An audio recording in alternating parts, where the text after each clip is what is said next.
다들 행복한 하루를 보내고 계신가요? 사연을 보내려고 하니 어떻게 물꼬를 터야 할지 감이 잘 안 잡히네요. 안녕하세요. 저는 얼마 전에 한국에 들어온 40대 여자입니다. 어떤 이야기를 할지 참 궁금하시죠? 제 이야기는 전 남편과의 징글징글한 이야기입니다. 그럼 지금부터 속 시원하게 한번 털어보겠습니다. 제 남편은 말 그대로 개천용, 개천에서 용이 난 케이스였습니다. 술독에 빠져서 늘 정신을 못 차리고 술주정을 부리는 시모에 노름판에 빠져서 돈을 벌기는커녕 빚만 늘리는 시부, 거기다가 어릴 때 사고를 쳐서 애까지 하나 달고 있는 시동생까지 개차반 가족이었습니다. 그중 유일하게 정상으로 보이는 게 제 남편이었죠. 그런 가정 환경을 가진 남자와 결혼을 했다고 하니 주위에서는 모두 저에게 이혼을 하라고 했습니다. 저보고 불쌍하기는커녕 오히려 멍청이라고 부르더라고요. 사실은 몰랐습니다. 남편의 집이 그런 개차반인지 상상도 못했어요. 남편은 저에게 고아라고 했고 고아원에서 자랐다고 했습니다.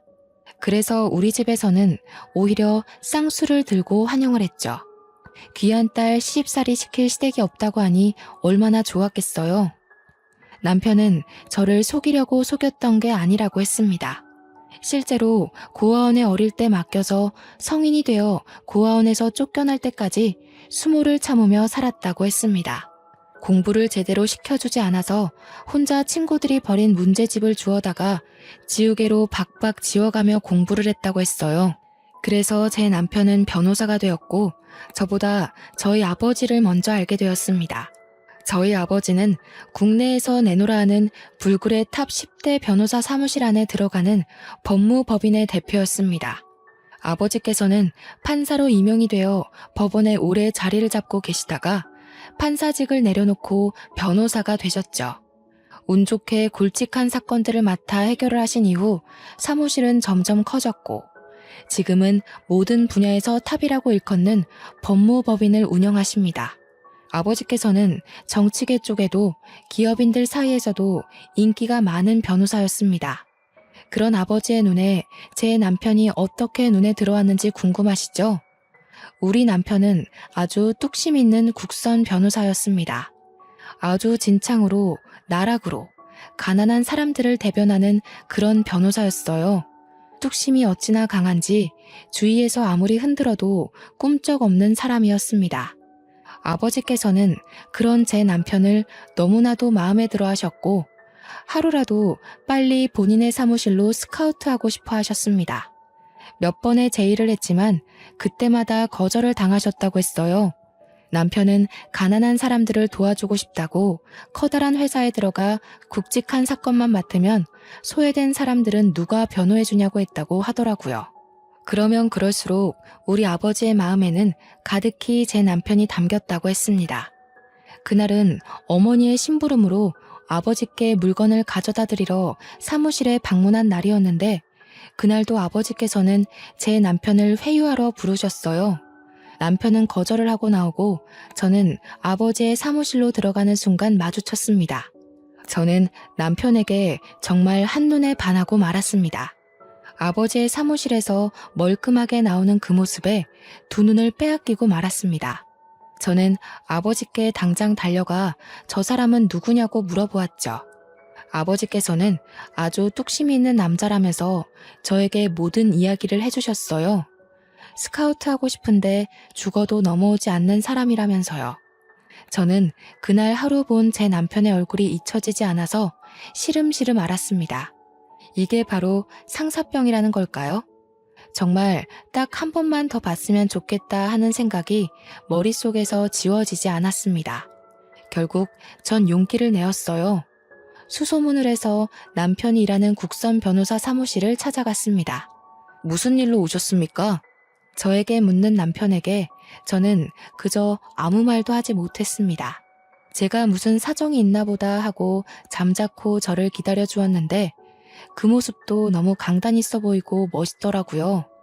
저는 솔직하게 이야기했습니다. 제가 누구 딸인지 말이죠. 그러자 저한테 사무실까지 따님이 찾아올 거라 생각도 못했다면서 이미 제안은 거절했다고 했습니다. 저한테 그게 무슨 상관일까요? 아버지 회사랑은 관계없이 찾아온 거여서 저는 당당하게 데이트 신청을 했습니다. 그러자 얼굴이 새빨갛게 변하면서 말을 잇지 못하시더라고요. 저는 그 뒤로 매일같이 국선 변호사 사무실을 출입했습니다. 도시락을 싸들고 가기도 하고 직원분들의 커피를 바리바리 싸들고 방문을 하기도 했죠. 처음에는 부담된다며 거절하더니 제가 들은 척도 안 하고 계속 방문하자 포기한 듯 싶었습니다. 직원들은 오히려 제가 가져올 간식거리들을 기다리는 듯 했어요. 그렇게 3개월을 내리 출석했더니 저에게 이야기 좀 하자고 하더라고요. 저는 드디어 저에게 기회가 온 것이라고 생각했습니다. 같은 사무실을 사용하는 다른 변호사들도 모두 저한테 잘해야 된다고, 저 같은 여자를 잡아야 한다고 입김을 불어넣고 있었거든요. 솔직히 우리 어머니께서 아버지에게 얼마나 지극정성인지 크고 잘하면서 배웠기 때문에 저도 내조만큼은 정말 잘할 수 있었어요. 든든한 처가의 뒷배까지 생기는 건데 당연히 저를 잡아야 하는 거 아니겠어요? 그런데 제 남편은 저를 불러내어 아주 음울한 이야기들을 쏟아내었습니다. 나는 고아예요. 우리 부모는 나를 버려두고 방치했고 결국 고아원에 가게 되었습니다. 지긋지긋한 사람들이었어요. 당신은 항상 행복하고 예쁜 것만 보고 자랐을 거 아닙니까? 나는 그런 당신이 너무 부담스럽습니다. 저에게 솔직하게 이야기한다면서 제가 부담스럽다고 하는데 눈물이 왈칵 터지더라고요. 그러더니 뒤돌아서 사무실에 들어가 버리더라고요. 저는 이대로 제 사랑을 접어야 하나 했습니다. 처음에는 너무 가슴이 아파서 숨을 쉴 수조차 없었어요. 하루가 가고 이틀이 가자 배가 고프고 의욕이 생기더라고요. 10번 찍어서 안 넘어가는 나무가 없다고 하잖아요. 딱 3일째 되는 날부터 다시 남편의 사무실에 얼굴 도장을 찍기 시작했습니다. 그리고 남편이 저를 쫓아내려고 하는 순간 정면 돌파를 했어요. 제가 부담스럽다고 했지만 저를 싫어하는 건 아니잖아요. 남편은 허를 찔린 듯한 얼굴을 했고 저는 이 남자의 진심을 엿볼 수 있었습니다. 이 사람은 정말 나와 자신의 집안 차이나 살아온 모든 것이 맞지 않는다고 느꼈을지언정 저를 좋아하고 있다는 건 확실하다고요. 그래서 저는 더 이상 뒤로 미루지 않았습니다. 이 사람을 끝까지 쫓아다니기로 마음을 먹었죠. 그래서 8개월이 지났을 때 이 사람은 저에게 항복을 했습니다. 제 마음을 받아주기로 했어요. 저는 정말 행복해서 날아갈 것 같았고 남편은 저의 아버지 회사로 스카웃 제의까지 받아들이게 됐습니다. 우리 아버지는 저에게 정말 복덩이라고 하셨어요. 우직한 남편이 아버지의 사무실에 입성하자 아버지는 정말 평생 소원 다 이뤘다는 말을 하셨죠. 저는 이때다 싶어서 남편과 연애 중이라는 사실을 밝혔고 아버지는 아주 놀라워하시면서도 축하를 해주셨어요. 우리 남편이 고아라는 사실을 저희 부모님께서 쌍수 들고 환영했다고 하셨잖아요. 아버지께서는 당장 결혼이라도 하라며 저희를 응원해 주셨습니다. 그래서 저희는 결혼을 준비했어요. 남편이 국선 변호사로 일하면서 모아둔 돈이 별로 없었기에 저희 아버지께서 통 크게 사무실 근처에 아파트를 하나 사주셨고요. 어머니께서는 혼수를 채워주셨습니다. 남편은 너무 면목 없다며 늘 우리 집에 와서 죄인처럼 굴었지만 부모님께서는 남편에게 당당하게 굴으라고 하셨습니다. 어디 가서 절대 뒤처지지 않는 땡땡 법무법인의 변호사라고 기죽지 말라고 하셨어요. 그렇게 저희는 행복한 웨딩 촬영도 하고 신혼집을 꾸미며 결혼식 날만 기다리고 있었습니다. 그런데 사건은 결혼식 당일에 터졌어요. 남편이 고아라고 했기 때문에 우리 가족 모두 그런 줄 알고 있었고 혼주석 또한 비워뒀었거든요. 그런데 결혼식이 시작되기 30분 전에 식장이 조금 소란스러워지더니 혼주석에 떡하니 웬 아줌마 아저씨가 앉아있는 거예요. 저는 신부 대기실에서 소식을 듣고 너무나도 황당해했고 남편은 신부 대기실에 찾아오지도 않았습니다. 저는 이게 어찌된 일인가 싶어서 인사를 드리고 있는 부모님을 황급히 호출했어요. 그러자 어머니께서 제게 오셔서 너무 황당하다며 이야기를 해주시는 겁니다. 글쎄, 이서방의 부모가 맞다네. 분명 고아라고 했었는데 그게 고아원에 버려두고 성인이 될 때까지 찾아오지 않았었나 봐. 그러다가 변호사 되고 돈 잘 번다는 이야기를 어디서 주워 듣고는 수소문해서 오늘에서야 나타난 거라대. 경사스러운 날에 이게 무슨 날벼락이니? 어머니는 정말 걱정스러운 얼굴로 저를 쳐다보면서 말씀하셨어요. 저도 갑자기 하늘이 노랗게 변하는 것 같았습니다. 결혼식이 시작하는 소리가 들리고 진행 요원이 신부 대기실에 와서 입장을 준비하라고 했어요. 이제 와서 도망치기엔 너무 늦었다는 소리였죠. 일단 부딪혀 본 적 없는 시댁 식구들이었기에 결혼식을 올리고 나서 생각해보자는 안일한 생각이 저를 지배했습니다. 남편도 꽤 당황한 듯한 눈치였어요. 힐끗 바라본 신랑 쪽 혼주석에는 한복을 어디서 대여했는지 조금 낡아 보이는 한복을 입고 앉아 계신 남편의 부모님과 시동생, 그리고 갓난 아기가 보였습니다. 저는 이를 꽉 깨물고 아버지의 손을 잡고 입장을 했고 성대한 결혼식을 올렸습니다. 결혼식이 끝나고 정신없이 인사를 드리고 난 뒤 정막이 찾아왔어요. 그때서야 제대로 시부모라는 사람들과 인사를 할 수 있었습니다. 앙큼하게 어디 알리지도 않고 결혼식을 올릴 생각을 했어? 이런 중요한 일에 우리를 찾아와 인사할 생각도 안 하고. 남편은 아무 말도 하지 않았습니다. 저는 너무 당황스러웠고요. 어디서 사는지도 모르는데 어떻게 가서 인사를 드리고 상견례를 진행합니까? 저희 부모님도 똥 밟았다는 얼굴을 하고 계셨습니다. 남편은 신혼여행이 급하니 인사는 다녀와서 드리겠다고 공손하게 대답한 뒤 저의 손을 잡았어요. 제가 너무나도 사랑했던 남편이기 때문에 믿고 신혼여행길로 올랐습니다. 신혼여행길에서 모든 이야기를 들을 수 있었어요. 고아원에서 지낼 때 고아원 원장이 은근슬쩍 친부모에 대해 이야기를 해준 적이 있었다고요. 공부를 잘하니 성인이 되면 한몫할 거라고 넌지시 던졌다고까지요. 친부모란 사람은 아이를 버린 것도 모자라 어린 시동생만 데리고 키우면서 남편에게 빌붙을 준비를 하고 있었던 거였어요. 결국에 변호사가 되고 고아원에 찾아가 수소문을 해서 얼마 전에 연락이 왔다고 했습니다. 남편은 결혼을 한다고만 이야기했고 결혼식까지 찾아온 건 시부모가 스스로 한 거라고요. 저는 그런 남편을 꼭 안아주었습니다. 저라면 친부모고 나발이고 고생할 때 지원은커녕 애를 버리기까지 했는데 그런 사람들이랑은 인연 자체를 끊을 것 같거든요. 그런데 남편은 그래도 낳아준 부모라면서 고아원에 맡겨지기 전까진 행복했던 기억들도 있다고 그 사람들과의 인연을 끊지 못했습니다. 그러면서 눈물을 흘리기 시작하는데 저는 안쓰러운 마음이 들면서도 왜 끝끝내 저에게 고아라고 말을 했는지 의문이 들었어요. 미리 언질이라도 해주었으면 결혼을 조금 미뤘을지도 모르죠. 아니면 제가 시부모를 찾아가서 이야기를 듣고 오해를 풀 시간이 충분했을지도 모르고요. 상견례 한 번 한 적 없는 시부모라는 사람이 결혼식 당일에서야 갑자기 나타나 행색만 겨우 맞추고 혼주석에 앉아 있었다고 생각해보세요. 미리 알았으면 한복이라도 제대로 해드렸을 텐데 우리 부모님이랑 얼마나 비교가 되었겠습니까? 소매가 다 낡아 빠진 한복에 누렇게 변해버린 와이셔츠에 어디서 빌렸는지 기장도 맞지 않은 정장을 입고 나타난 시부모. 우리 부모님 손님들이 얼마나 대단하신 분들인데 그걸 보고 다들 아무 소리 안 하고 넘어갈 수 있겠어요. 다들 우리 집에 대해 욕을 하느라 바빴겠죠. 부모님도 정말 당황하셨을 거예요.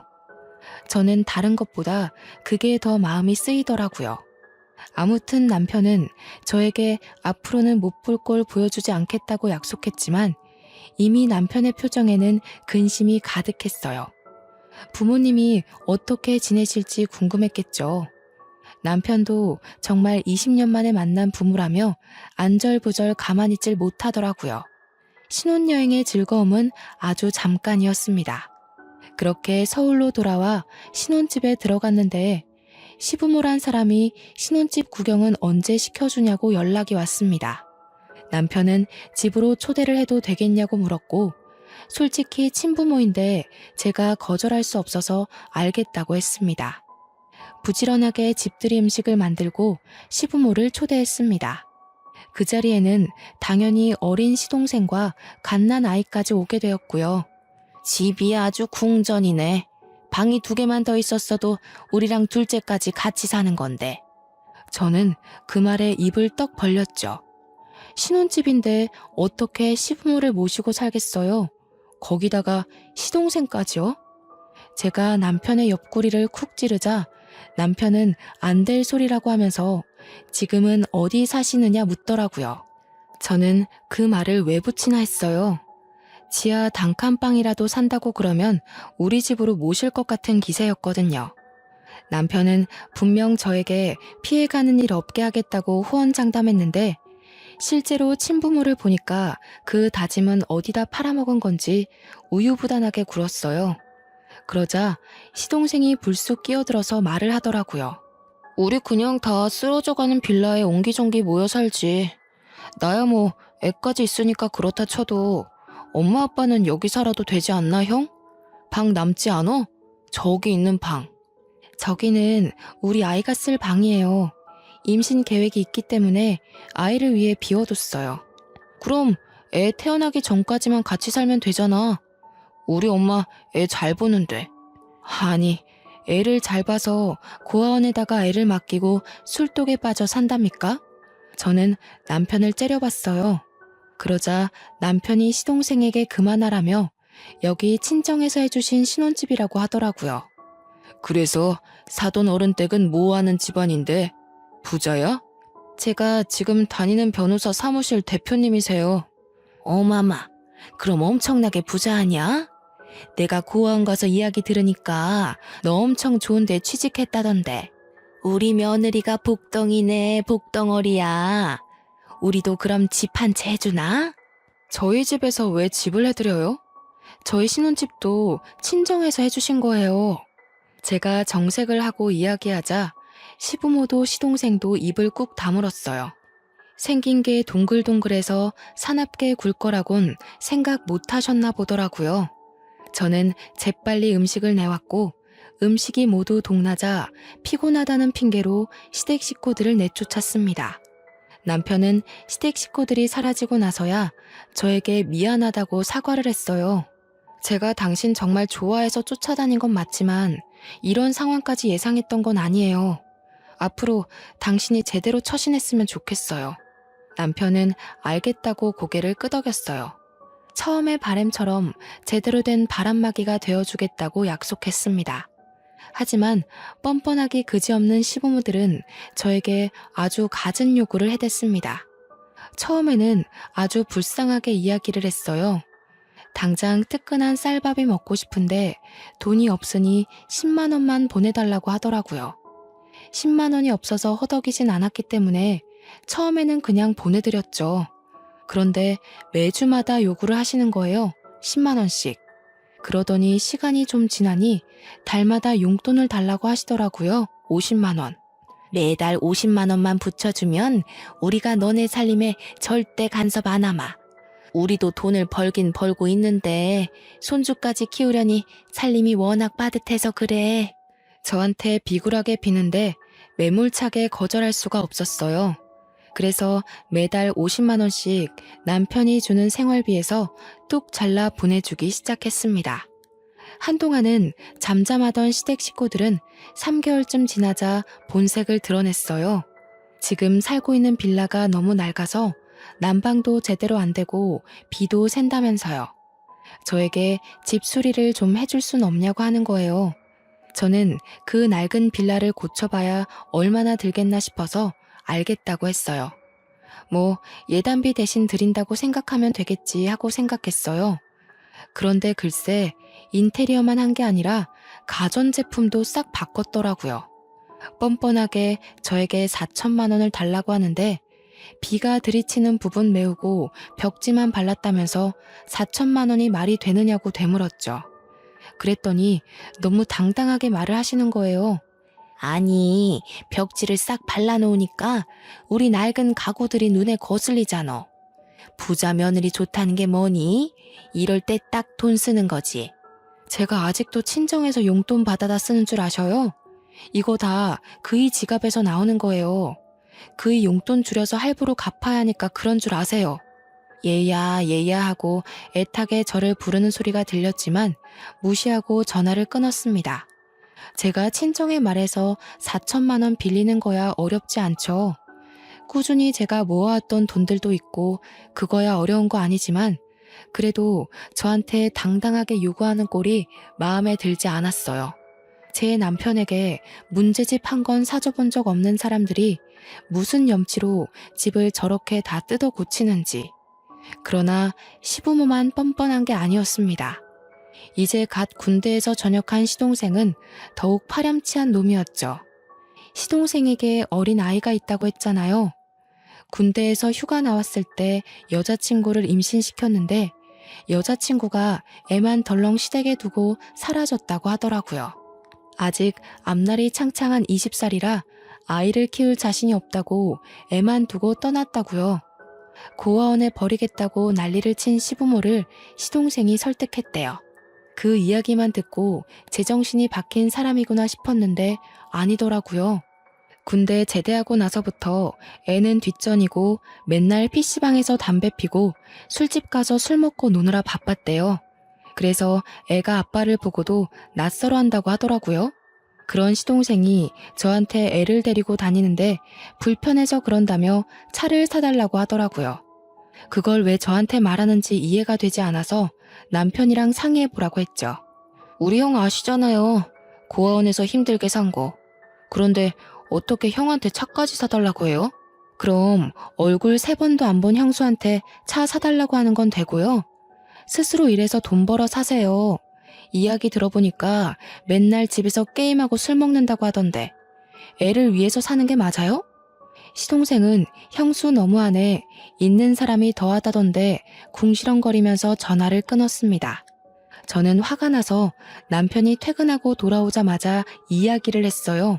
당신네 가족들이 나한테 자꾸 이것저것 요구하는 거 알고 있냐고 이야기를 하니 전혀 몰랐다고 하더라고요.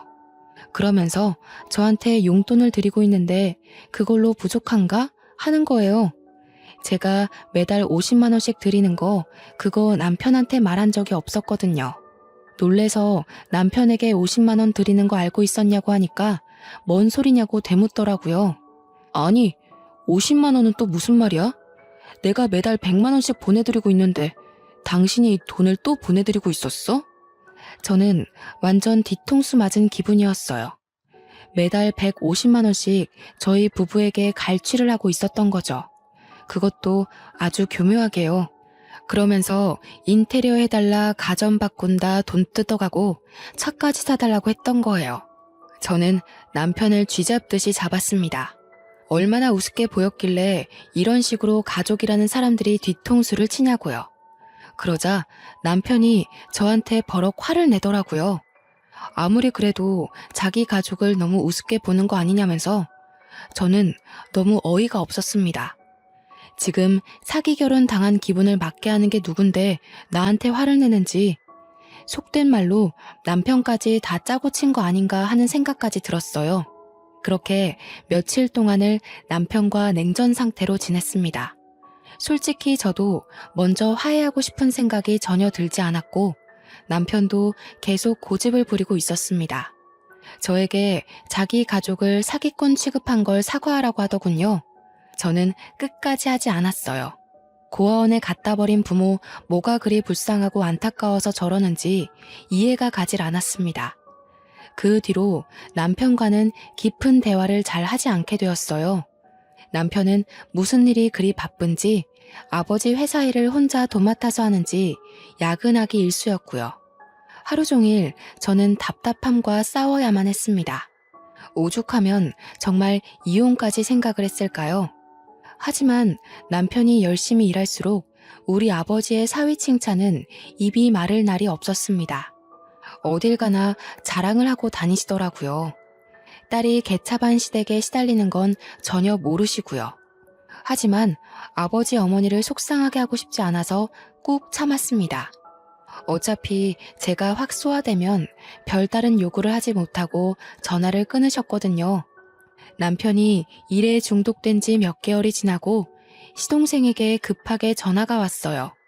문제가 생겨서 아이를 두고 밖에 나가야 하는데 시부모도 집에 없다고 애 좀 봐줄 수 있냐고 묻더라고요. 이미 아이는 18개월 정도 된 상태였기 때문에 이유식도 따로 필요 없다. 밥이랑 김만 줘도 된다고 했어요. 급하다는데 오죽 맡길 사람이 없으면 저한테 이런 부탁을 할까 싶어서 알겠다고 했습니다. 시동생은 저희 집으로 찾아와서 아이를 맡기고 최대한 빨리 오겠다면서 사라졌어요. 저는 졸지에 난생 처음 애를 보게 되었습니다. 남자아이였는데 생각보다 너무 활발하더라고요. 정말 세상의 모든 어머니들, 할머니들, 그리고 보육교사들을 진심으로 존경하게 되었습니다. 고작 18개월인데 어찌나 빨빨거리면서 온 집안을 구석구석 뛰어다니던지 거기다가 체력이 엄청 좋은지 지치지를 않더라고요. 하루 종일 숨바꼭질에 술래잡기에 말도 제대로 못하는 아기와 뛰어놀았더니 진이 다 빠지더라고요. 남편은 밤 9시가 돼서야 퇴근을 했고 그때까지도 시동생이 나타나지 않아서 저는 거실에서 아이와 함께 잠이 들었습니다. 아무래도 하루 종일 뛰어논 탓인지 애는 뒤척이는 기색 없이 잠들었어요.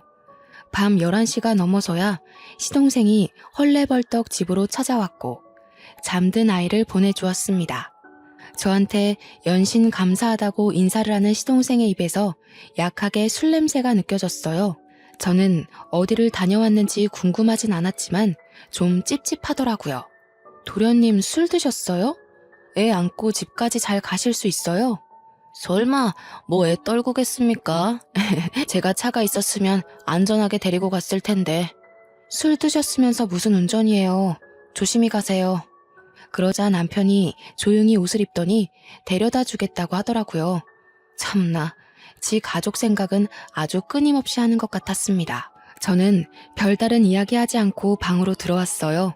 대충 40분쯤 지나니 남편이 다시 집으로 돌아오더라고요. 그러더니 저한테 시댁에 경차라도 한 대 사줘야 할까 하는 겁니다.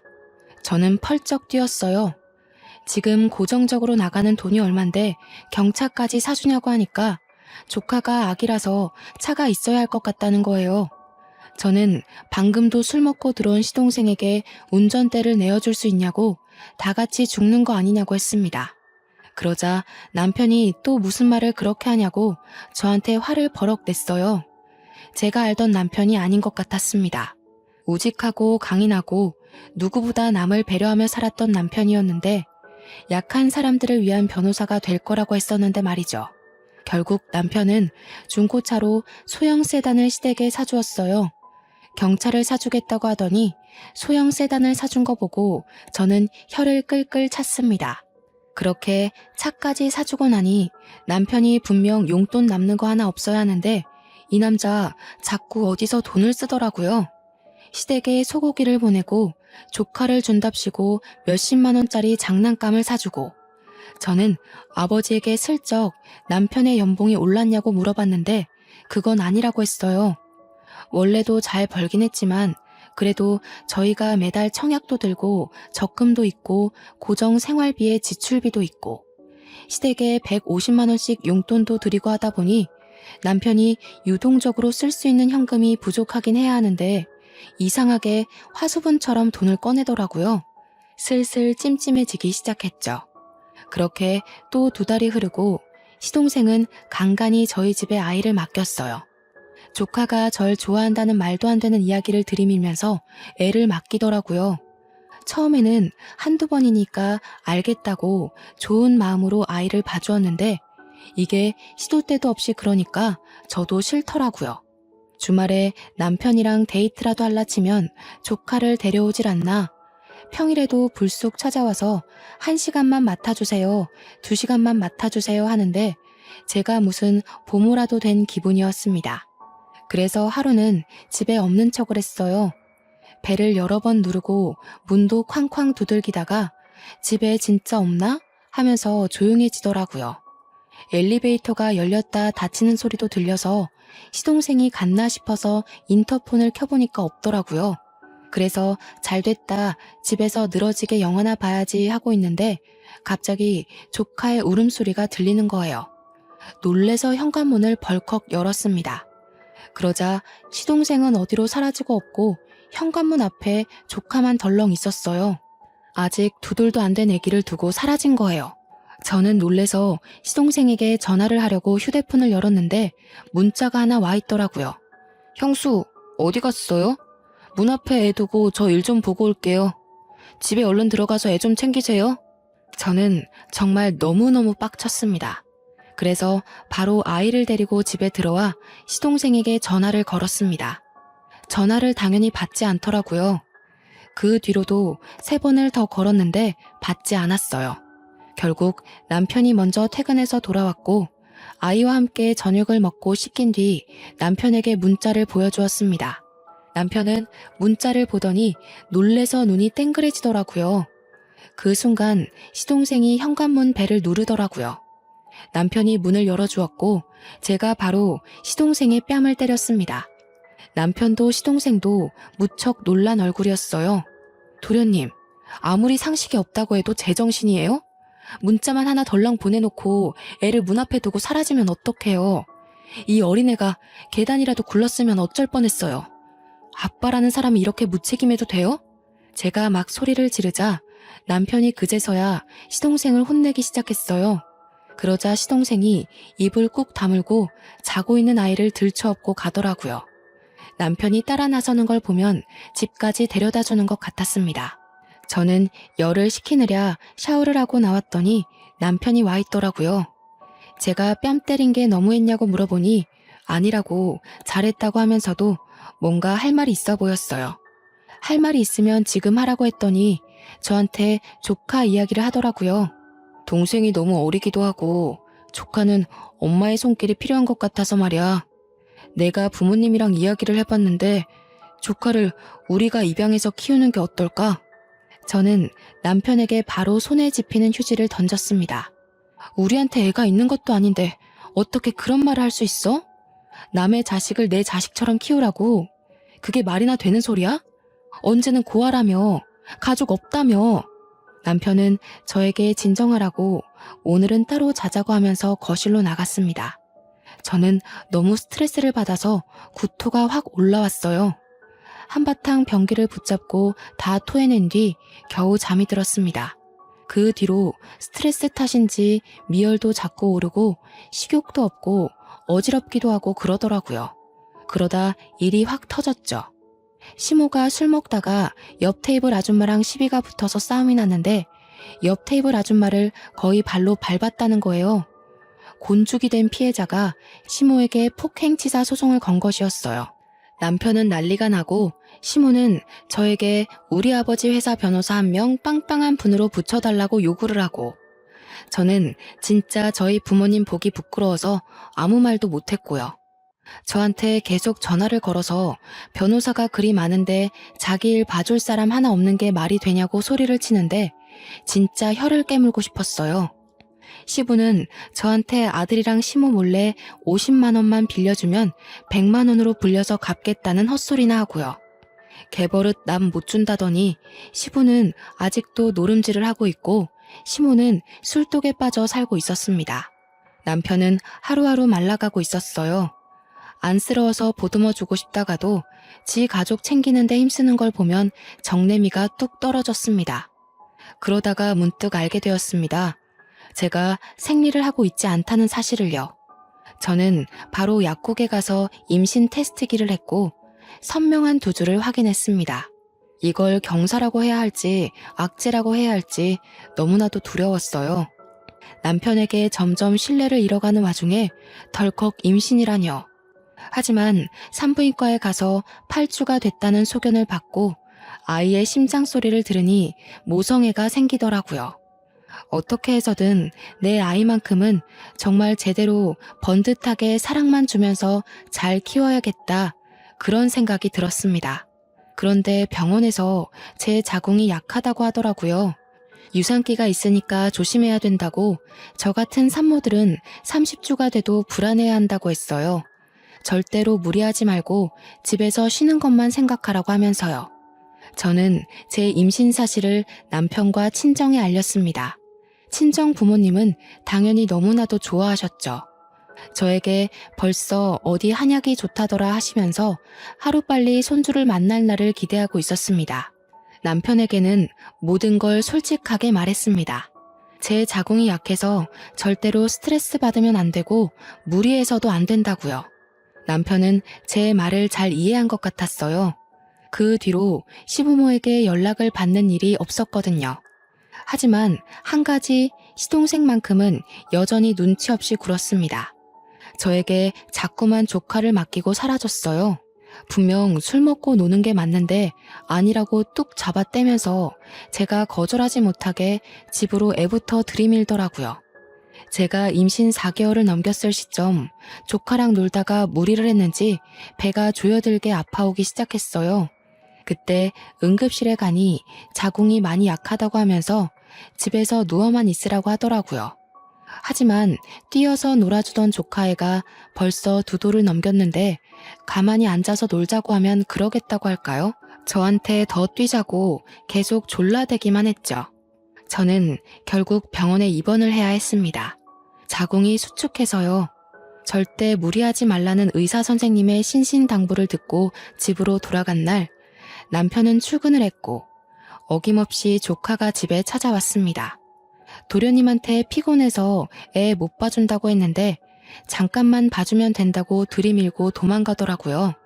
어쩔 수 없이 조카에게 큰엄마가 피곤해서 자야 하니까 혼자 놀고 있으라고 했어요. 그렇게 저는 아이에게 TV를 틀어주고 침대에 누워 자고 있었습니다. 곤이 단잠에 빠져 있는데 뭔가 꿀렁꿀렁 거리더니 배에 심한 통증이 느껴졌어요. 정말 악 소리를 외치면서 잠에서 깼다가 그대로 기절을 하고 말았습니다. 그렇게 몇 시간을 기절했는지 모르겠어요.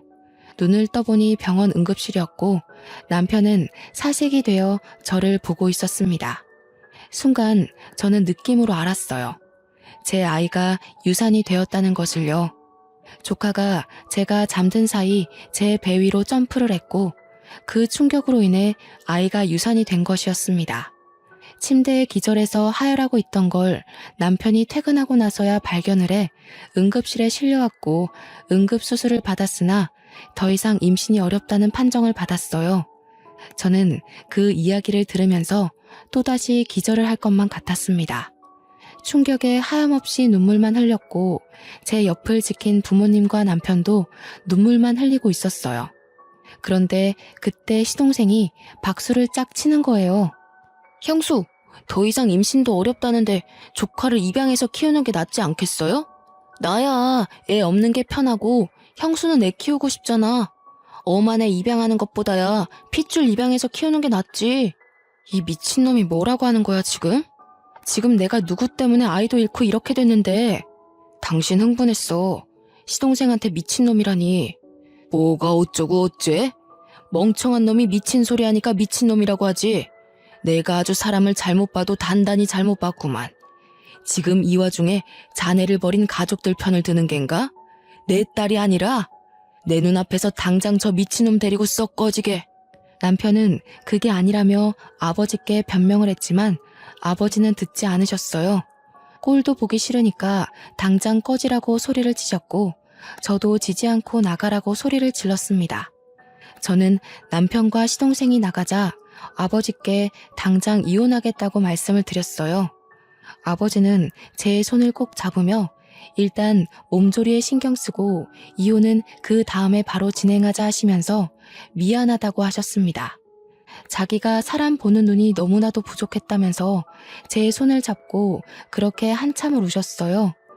저는 부모님을 위로하며 같이 울었습니다. 그렇게 2주일이 넘는 시간 동안 몸의 회복을 위해 노력했습니다.